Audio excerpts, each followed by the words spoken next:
Jingle bell, Isabel.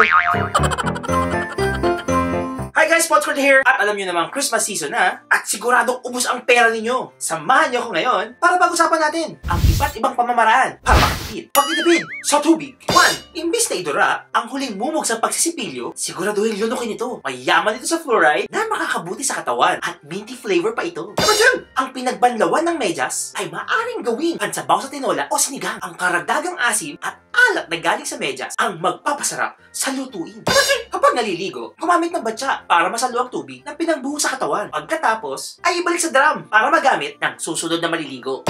Sabi nga ng mga matatanda, conserve water, take a bath together. 5. Ang pinagsabunan sa labahan ay pwedeng ipunin para gawing pagbuhos sa inodoro. Huwag nyo nang kakalimutang ikula ang inodoro. Syempre para pumuti. Pagtitipid sa kuryente.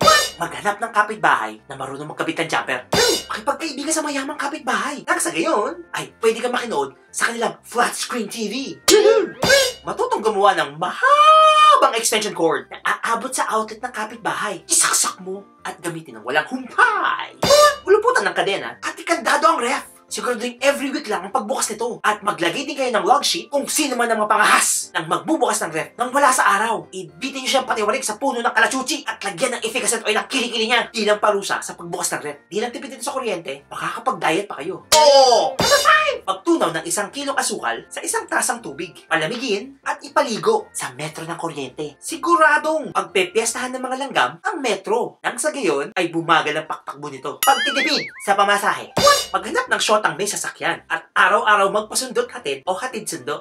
Pag-aralan mong mag 1, 2, 3 sa jeep para libre pamasahe mo. Matutong mag-abot ng bayad sa jeep o sa FX. At wag na wag mong sasabihin, Mama, bayad daw po. Laging ganito dapat ang iyong sasabihin. Mama, bayad po. Pag nako kayo ng uniforme ng mga tagalinis ng LRT o MRT, magpagawa kayo ng mga peking ID para hindi ka nabibili ng ticket. Bagkus ay gamitin mo ang entrance ng mga staff.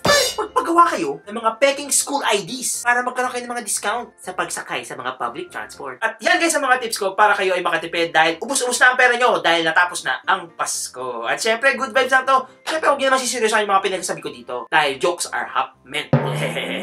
Kung nagustuhan nyo ang video na ito, huwag nyo kakalimutan mag-subscribe, mag-like, mag-comment, at kung ano pa yung mga gusto nyo gawin. Ako nga po pala si Potscort nagsasabing, maraming salamat at Merry Christmas! Jingle bell, Isabel.